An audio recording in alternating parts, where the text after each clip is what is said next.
지난주까지 창세기 강해를 했는데 오늘부터는 신약 성경의 갈라디아서를 강의하려고 합니다. 하루에 한 장씩 하지는 않겠고요. 조금씩 잘라서 창세기보다는 좀 더 세세하게 살펴보도록 그렇게 하겠습니다. 갈라디아서를 앞으로 몇 주간 저희가 함께 나누게 될 터인데 갈라디아서의 주제는 자유입니다. 자유. 여러분 자유하십니까? 네. 예수 믿고 자유를 누리시길 바랍니다. 여러분 자유와 방종은 좀 다르죠? 자유에는 뭐가 따르죠? 책임이 따릅니다. 책임이 없는 자유, 그저 맘대로 하는 것을 방종이라고 하는데 갈라디아서에서는 예수 믿는 사람들이 누리는 자유에 대해서 말씀하시고 그 자유를 우리가 누리게 되었으니 이제 그 책임도 다하자. 우리 성도의 책임은 성령 안에서 열매 맺는 삶이다. 이렇게 말씀하십니다. 그래서 갈라디아서는 자유에 관한 이야기고 자유로운 사람들은 어떻게 살아야 되는가에 관한 말씀이다. 조금 더 쉽게 이야기하려면 예전에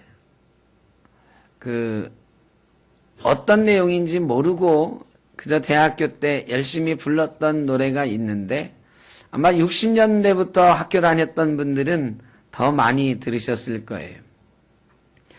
오 자유, 오 자유, 나는 자유하리라. 비록 얽매였으나 나는 이제 돌아가리. 자유 주시는 내 주님께. 이게 원래는요, 흑인들이 아프리카에서 아메리카로 노예로 잡혀왔다가 그 노예된 상황 속에서 부른 노래들이에요. 근데 아프리카로 돌아가고 싶다고 하는 마음도 있지만 정말로 이 흑인 노예들이 희망이 없는 그런 상황 가운데서 자유를 마음으로라도 영으로라도 누리겠다라고 하는 소망이 담긴 노래. 내 주 안에 들어가 우리 주님께 돌아가 자유를 누리고 싶다고 하는 간절한 소망이 담긴 노래. 바로 오 자유입니다. 갈라디아서는 바로 우리 주님 안에서 누리는 자유에 대해서 말씀하고 있습니다. 예수 믿는 사람은 자유해야 되는 것입니다. 저와 여러분에게 주님 주시는 자유, 주 안에서 누리는 자유가 충만하시기를 원합니다. 사도 바울 선생님이 갈라디아 지방에서 열심히 복음을 전하셨어요. 갈라디아 지방은 지금의 터키의 한 부분인데요. 그 당시에는 비시디아 안디옥, 이고니온 이런 도시들이 갈라디아에 속해 있었어요. 사도행전 13장 14장에 보면 비시디아 안디옥에서 이고니온에서 또 루스드라에서 복음 전하는 이 바울 선생님 이야기가 나오는데 바울 선생님이 그때 전하신 복음의 내용을 보면 율법으로는 의롭다함을 얻을 수 없다. 오직 예수 그리스도로만 우리가 의롭다함을 얻는다. 이렇게 복음을 전했습니다. 바울 선생님이 복음을 전하면서 이방인들에게 복음을 전했는데 우리가 유대교에서 믿은 하나님은 어떤 하나님이고 이 유대교는 어떤 종교고 율법은 뭐고 이렇게 가르쳐 준 적이 없어요. 그저 우리가 옛날에 믿던 율법으로는 의롭다함을 얻을 육체가 없고 오직 예수 그리스도를 믿어야 의롭다 하심을 얻고 자유를 얻는다. 이 말씀을 갈라디아 지방에 있는 교회들에게 전했어요. 그리고 교회가 세워졌고 이제 바울 선생님은 또 다른 곳으로 전도하기 위해서 떠났거든요. 근데 바울 선생님이 떠나고 나서 이 갈라디아 교인들이 갈라디아 지방에 있는 교인들이 이게 예수 믿은 지 얼마 안 됐는데 바울 선생님이 훅 하고 떠나니까 좀 섭섭하잖아요. 누군가 더 우리에게 복음에 대해서 가르쳐주고 예수님에 대해서 가르쳐주고 하나님에 대해서 가르쳐줄 그럴 사람이 있으면 좋겠다 하던 찰나에 예루살렘에서 한 유대인들이 왔습니다. 유대인들이 와서는 자기들이 예루살렘 교회에서 온 사람이라고 그랬어요. 사실 여부는 밝힐 수가 없는데 야고보가 보냈다 그래요. 예루살렘 교회의 수장이고 예수님의 동생인 야고보. 이 야고보가 우리를 갈라디아 지방의 교인들을 위해서 보냈다 그래요. 그러니까 이 갈라디아 교회의 바울 선생님이 떠나고 나서 허전했던 사람들, 아직도 우리는 뭔가 더 배워야 되겠다 하던 사람들이 와 하고 반겼습니다. 그리고 그 사람들을 그 교회들의 교사로 모셨어요. 이 사람들이 가르치기 시작했어요. 가르치는데 너희는 뭘 배웠느냐 그러니까 바울 선생님이 율법으로는 구원을 받을 수 없고 오직 예수로만 구원을 받을 수 있다고, 그게 복음이라고 우리를 가르쳐줬습니다. 그랬어요. 그랬더니 이 유대에서 온 율법주의자들이 이상한 얘기를 하는 거예요. 바울이 정말 그렇게 가르쳤냐? 그거 잘못된 거야. 예수 믿어야 구원받는 건 맞는데 율법도 지켜야 돼. 할례도 받아야 돼. 너 할례 받은 사람, 바울 선생님 할례 안 받아도 된다고 그랬는데요? 할례 받아야지. 할례 못 받으면 구원 못 받아. 안식일도 지켜야지. 율법에서 말하는 것들도 예수 믿지만 여전히 우리가 지켜야 돼. 이렇게 얘기를 하는 거예요. 그러면서 바울 선생님은 그렇게 말 안 했는데 자꾸 그러니까 그 바울이라고 하는 사람은 사도도 아니라고, 예수님의 제자도 아니고 예수님의 제자도의 제자도 아니라고.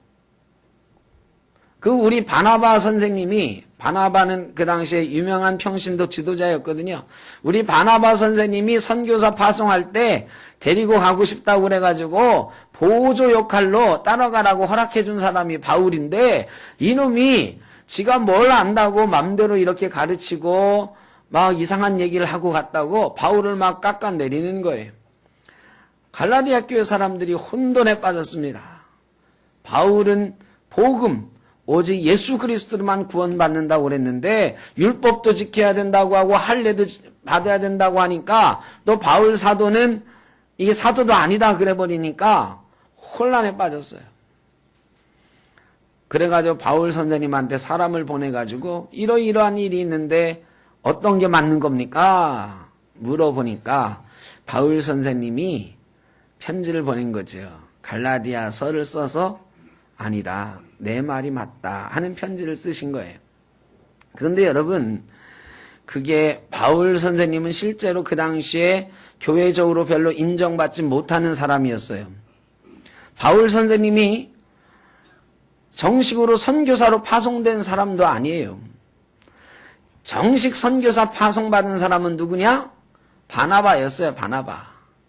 바나바가 선교사로 파송될 때 바울을 데리고 가고 싶다고 해서 바울을 데려왔고, 안디옥 교회가 파송할 때도 바나바가 주 선교사고 바울은 보조 선교사로 이렇게 파송된 사람이에요. 그러니까 처지가 조금 곤란해진 거죠. 바울이 아직 교회 내에 입지도 튼튼하지 못하고 이방인에게 복음 전하는 거에 대해서도 야, 이방인들도 구원받아? 뭐 이렇게 왔다 갔다 할 때이니까 바울이 자기 입지를 좀 굳히려면, 인기를 좀 끌려면 다른 얘기를 할 수도 있었을 거예요. 그런 얘기 듣고 그래? 그 사람들 말에도 일리가 있다. 너희도 할례 받으면 더 좋지 뭐. 그 율법도 좀 지키면 더 좋지 뭐. 이렇게 말했어도 괜찮지 않았을까. 그러면 위기를 넘길 수 있잖아요. 유대주의자들하고 충돌하는 것도 면할 수 있고 예루살렘 교회하고도 좀 더 친해질 수 있을 것 같고 조금 더 자기 입지가 든든해질 것 같기도 하잖아요. 그런데 갈라디아서를 읽어보면 바울은 단호합니다. 그놈들은 거짓말하는 거다. 다른 복음 전하는 거다. 가짜 복음이다. 이단이다. 내가 전한 복음만이 진짜 복음이다. 율법으로는 자유함을 얻을 수 없다. 율법으로는 죄에서 구원받을 수 없다. 오직 예수로만 우리는 구원받는 것이다. 아주 단호하게 이야기합니다. 조선 후기 때 문필가였던 시인이었던 정수동이라고 하는 분이 있어요. 이 정수동이라고 하는 분이 어릴 때 서당을 다녔는데 예나 지금이나 공부하는 건 별로 재미가 없잖아요. 서당에 가가지고 공부하는데 영 재미가 없는 거야. 이 수동이가 꼬박꼬박 졸고 있으니까 훈장 선생님이 긴 곰방대 있죠. 그걸로 머리를 빵 때리면서 이놈! 지금 공부하는 시간에 졸고 있냐고. 정수동이가 머리에 밤톨만한 혹이 났습니다. 그 다음날 또 서당에 가서 공부를 하는데 서당 훈장 선생님이 이 책을 읽으라고 하셔요. 그래 책을 이렇게 읽는데 잠깐 보니까 제자들 보고 책 읽으라고 해놓고는 선생님은 꼬박꼬박 졸고 있어. 그래 이 수동이가 말이죠.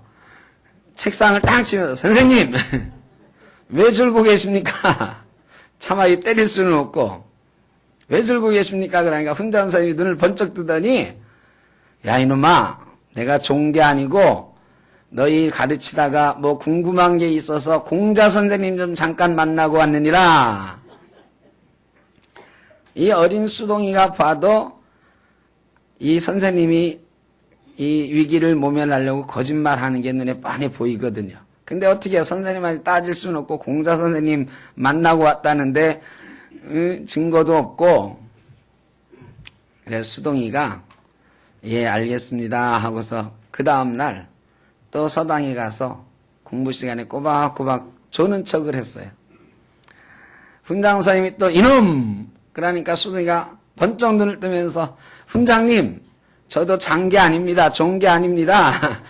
저도 공자 선생님 만나서 물어볼 게 있어서 잠깐 갔다 왔습니다. 아니 이놈 네가 공자님한테 물어볼 게 뭐 있냐 그랬더니 오늘 공자쌤한테 가서 공자님 어제 우리 훈장님 다녀가셨다는데 정말 왔다 가셨나요? 하고 물어봤대요. 훈장 선생님이 얼굴이 빨개지고 할 말을 잃었다. 여러분 순간적으로 거짓말하거나 조금 모면하려고 하는 말 할 수도 있습니다.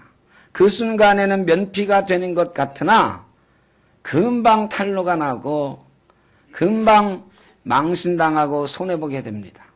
바울 선생님이 그때 순간적으로 좀 면피해 보려고 예루살렘 교회하고 조금 친해져 보려고 이 유대인들하고 친해 보려고 그랬으면 어떻게 됐을까요? 바울 선생님이 큰 소리 칠 수도 있었을 거 아니에요. 야, 내가 율법 더 잘 알아. 내가 가말리엘 문화에서 율법 배운 사람이야. 이 말은 뭐예요? 유대 사람들이 법을 막 따지는데 요즘 사람들이 막 법을 따지는데 내가 서울대 법대 출신이야 하는 것 같거든. 바울 선생님이 요즘으로 하면 서울대 법대 나온 사람이거든요. 그렇게 큰 소리 칠 수도 있었을 거예요. 그리고 적당히 타협할 수도 있었을 거예요. 그런데 여러분 바울 선생님은 그러지 않으셨어요.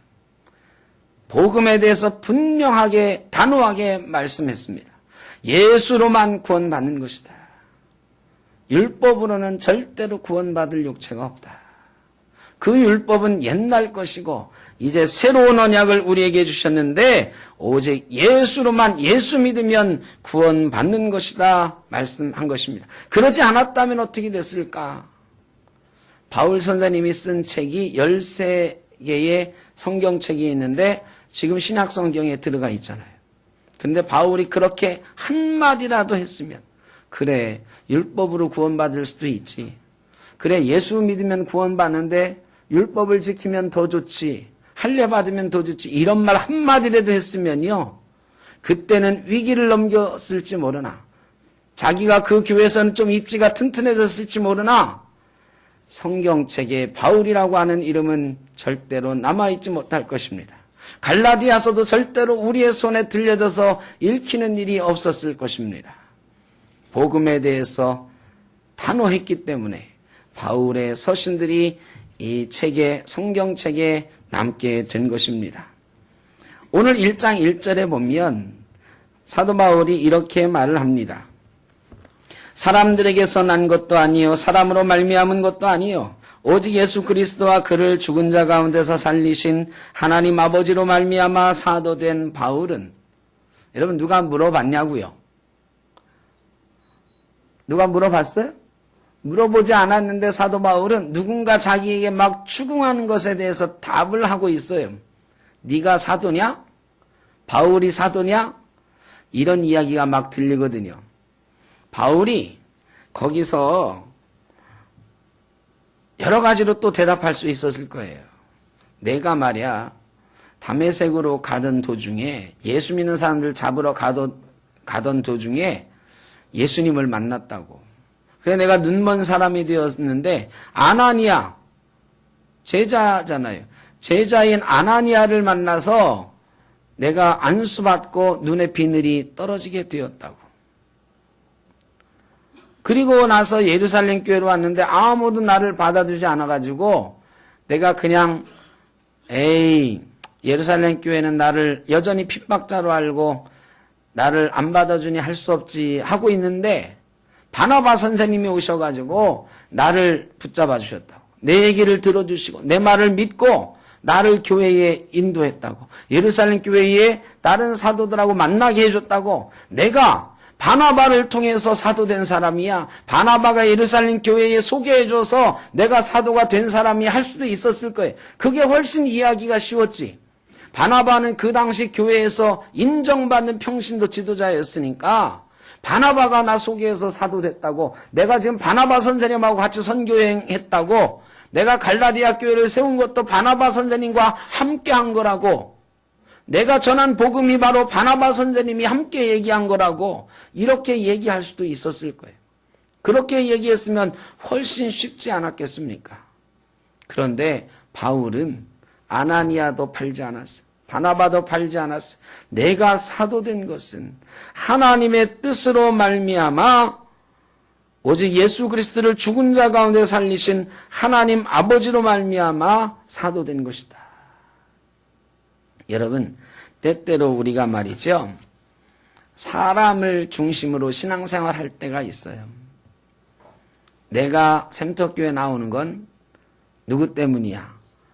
여러분, 좋을 때는, 죄송합니다. 제가 이런 말을 드려서, 나 우리 교회 나오는 건 정진의 목사 때문이야, 이런 사람이 있으면 제가 기분이 좋겠죠. 그런데 여러분, 좋을 때는 좋지만 혹시라도 말이죠, 저하고 사이가 안 좋아지면 내가 정진의 목사 따라와가지고 이게 무슨 고생이야 이런다고. 여러분, 절대로 사람 보고 신앙생활하면 안 돼요. 하나님께서 나를 여기로 보내셨다고, 하나님께서 우리 샘터교회를 이곳에 세우셨다고, 예수 그리스도를 죽은 자 가운데서 살리신 하나님이 나를 여기까지 인도하셨다고, 그래야 우리가 사람에게서 실망 안 하는 것입니다. 하나님이 저와 여러분을 부르신 줄로 믿습니다. 하나님이 하시는 거예요. 요셉이 말이죠, 형들이 찾아와서 무릎 꿇고 우리가 당신을 이곳에 팔았으니 우리를 죽이실 겁니까? 할 때 요셉이 뭐라고 그랬습니까? 나를 이곳에 보낸 것은 당신들이 아니요 하나님께서 하신 것입니다. 여러분, 하나님께서 하셨다고 해야 우리가 사람에게 상처받지 않고 하나님만 보면서 기쁨으로 신앙생활을 할 수 있게 되는 것입니다. 중매 결혼하신 분 손들어. 중매 결혼하신 분. 연애 결혼하신 분. 연애도 아니고 중매도 아닌 분들은 도대체 뭡니까? 그러니까 연애 결혼하든지 중매 결혼하든지 결혼하실 때 뭔가 매개체가 있었을 거예요. 근데 말이죠, 좋을 때는 중매한 사람 만나면 뭐라고 그래요? 고맙습니다. 저렇게 좋은 신랑을 만나게 해주셔서, 저렇게 좋은 부인을 만나게 해주셔서. 그런데 부부싸움 대판하고 그 다음날 중매한 사람 만났어. 뭐라고 그래요? 아니 어쩌다 저런 사람을 나한테 소개해줘서 내가 평생 고생하고 있다고 원망을 쏟아내는 거죠. 연애하다가 말이죠, 결혼을 했어요. 좋을 때는 내가 참 신랑 잘 골랐다, 내가 참 신부 잘 골랐다 그러다가 너 대판 싸우고 나서 뭐라 그래요? 아이고 내가 미쳤지. 내 눈에 그때 뭐가 씌었어. 이런단 말이죠. 여러분, 이게 사람 때문에 내가 예수 믿게 되었다, 사람 때문에 내가 이곳에 오게 되었다 이러면 여러분 그분들에게 감사하는 것 좋아요. 우리 교회 나를 인도해 주신 분, 나를 예수 믿게 손 붙잡고 인도하신 분들 기억하고 감사하는 건 좋아요. 그러나 그분 때문에 예수 믿게 되었다, 그분 때문에 내가 예수 믿고 구원받았다 아니에요. 하나님께서 하나님의 은혜로 예수 그리스도를 이 땅에 보내시고 우리를 예수 그리스도 만나게 하시고 구원하시고 이까지 인도해 주신 줄로 믿습니다. 하나님 보고, 사람 뒤에 있는, 사람을 통해서 일하시는 하나님 보고 하나님의 일을 해야 돼. 하나님께 나와야 돼. 그래야 상처 안 받고 끝까지 예수 잘 믿는 거예요. 우리를 예수 믿게 하시고 우리를 자유롭게 하신 분은 바로 예수 그리스도를 보내신 하나님이십니다. 3절에 우리 하나님 아버지와 주 예수 그리스도로부터 은혜와 평강이 있기를 원하노라. 이렇게 하나님의 선물로 우리에게 예수 그리스도를 보내주시고 예수 그리스도를 믿고 자유하게 된 성도들이 누리는 복이 있는데 바로 하나님께서 주시는 예수 그리스도로부터 오는 은혜와 평강이다. 은혜는 무엇입니까? 값없이 주시는, 죄로 인해 더러워진 우리에게 값없이 지속적으로 주시는 하나님의 선물이에요. 용서하시는 하나님의 자비로움. 그걸 우리는 은혜라고 하는 거죠. 헬라 말로는 카리스라고 하죠. 이 은혜가 우리에게 계속 넘치는 것은 하나님께서 우리에게 값없이 주시는 하나님의 사랑 때문인 줄로 믿습니다. 그 다음에 평강은 헬라 말로 우리가 잘 에이레네, 히브리 말로는 샬롬이라고 합니다.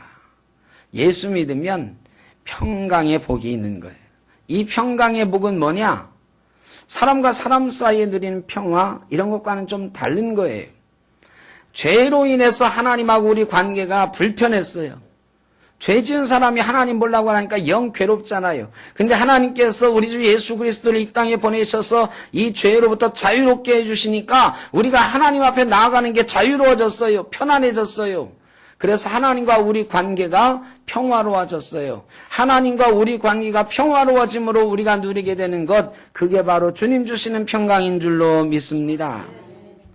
이 은혜와 평강, 하나님께서 예수 그리스도로 우리에게 주신 은혜와 평강, 우리가 잘 누려야 됩니다. 그런데 예수 믿는 사람들이 가끔 착각하면 살 때가 있어요. 예수님만 가지고는 좀 부족하다고, 좀 다른 게 있으면 더 은혜가 많을 텐데 착각하면서 살 때가 있어요. 나는 평화롭지 못해. 예수 믿었는데도 내 마음 평안이 없어. 뭐만 있으면 좀 평안할 텐데 이렇게 생각할 때도 있어요. 여러분, 근데 이런 착각과 오해가 우리를 망신스럽게 합니다. 어떤 젊은 아가씨가 카페에 들어갔어요. 카페에 들어가서 이렇게 차를 마시고 책을 읽는데 갑자기 배가 싼 거야. 배에서 부글부글 가스가 막 차요. 방귀 한 번만 뀌면은 참 편안해질 것 같은데 이 아가씨가 말이죠, 방귀를 사람들이 많은 그곳에서 뀌기가 그런 거야. 그렇다고 화장실 갈 정도는 아니고 방귀 한 번만 뀌면 참 편안해지겠는데, 근데 사람들이 이 뿅 하는 소리를 들을까봐 찬스를 보고 있는 거예요. 근데요, 갑자기 음악이 나오는데 베토벤의 운명교향곡이 들리는 거야. 운명교향곡 어떻게 시작합니까? 바바바빵 하잖아요. 기회는 찬스다 하고 바바바빵 할 때 뿅 하고 방귀를 껐어요. 아무도 못 들었을 거다 하고 너무 얼굴이 평안해진 거야. 방귀 한 번에 그렇게 평안해질 수가 없어요. 그런데 잠시 후에 얼굴이 빨개지고 말았어요. 사람들이 자기를 쳐다보면서 웃고 있는 거야. 킥킥거리고. 아니 이게 어떻게 된 거야? 분명히 꽝꽝꽝 할 때 했는데 어떻게 들었지?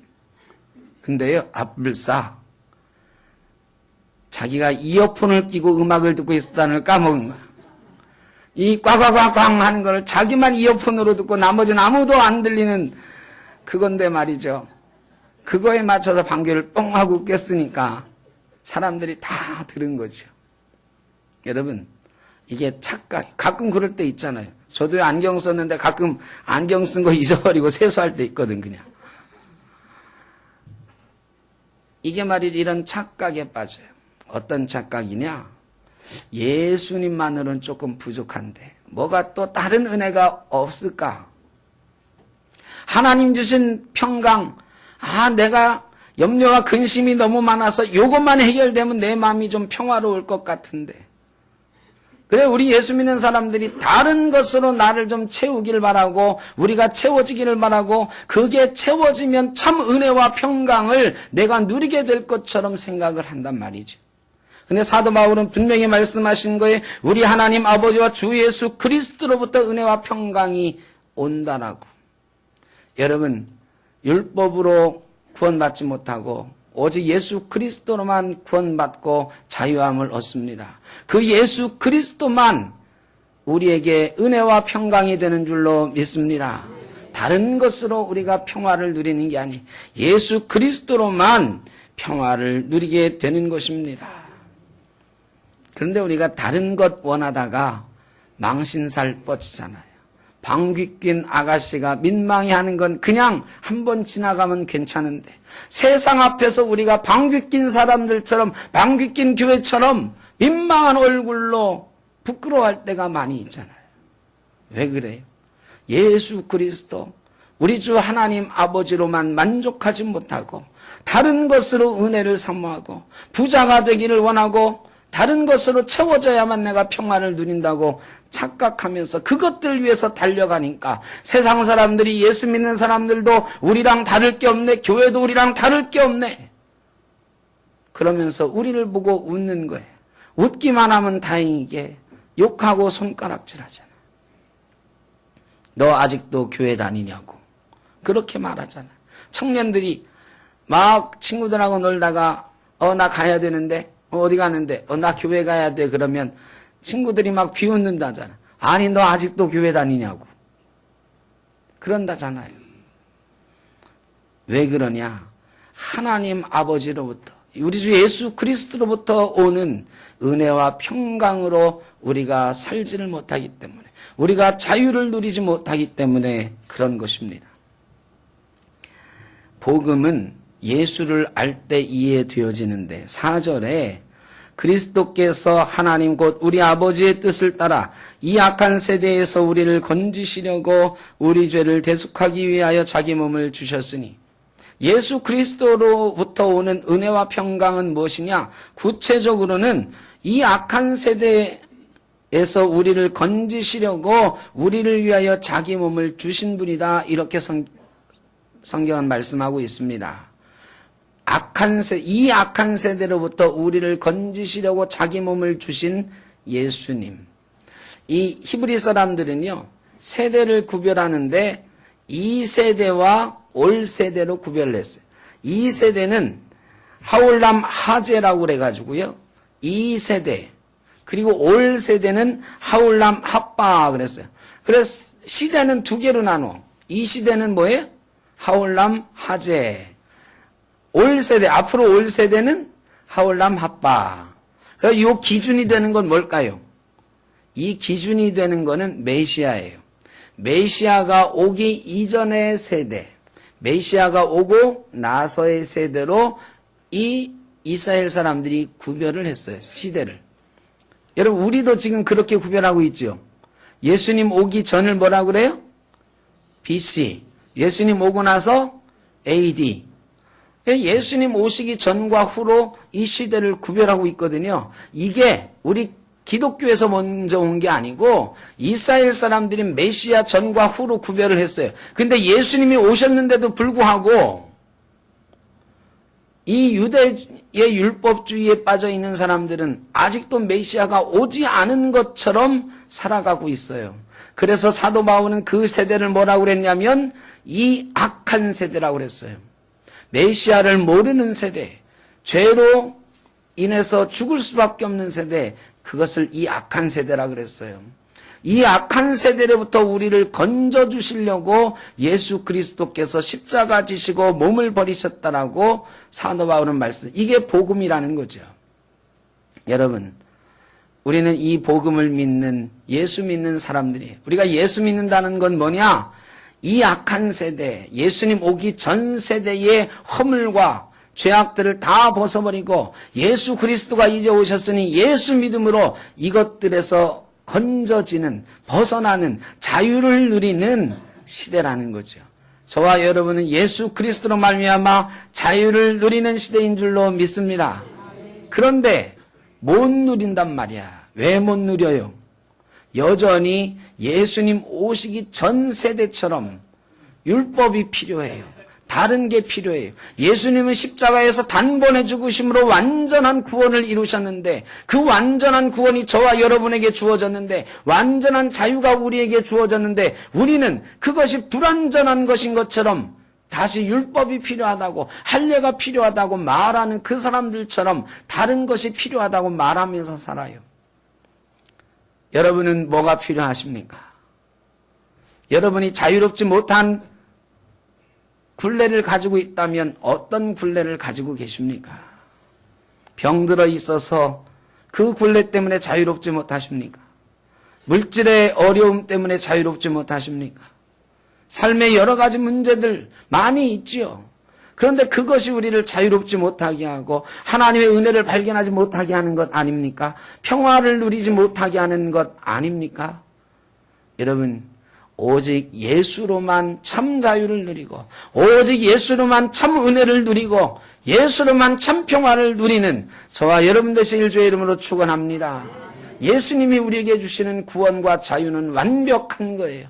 그런데 우리는 그것이 불완전한 것인 것처럼 자꾸 다른 것 찾아 율법주의자들이 할례와 율법을 찾는 것처럼 그러다 보면 우리는 불안하게 되고요. 예수 믿어도 염려하게 되고요. 예수 믿어도 속박에서 자유롭지 못해요. 여러분, 예수 믿어서 자유로운 사람의 얼굴은 어떤 얼굴일까? 예수 믿어서 하나님의 은혜로 충만한 사람은 어떤 얼굴일까? 예수 믿어서 참 평화를 누리는 얼굴은 어떤 얼굴일까? 여러분의 얼굴을 거울로 보시면 그런 얼굴이 있기를 간절히 바랍니다. 우리 앞뒤 좌우로 한번 인사하시죠. 은혜가 충만하시길 바랍니다. 주님의 평화가 가득하시길 바랍니다.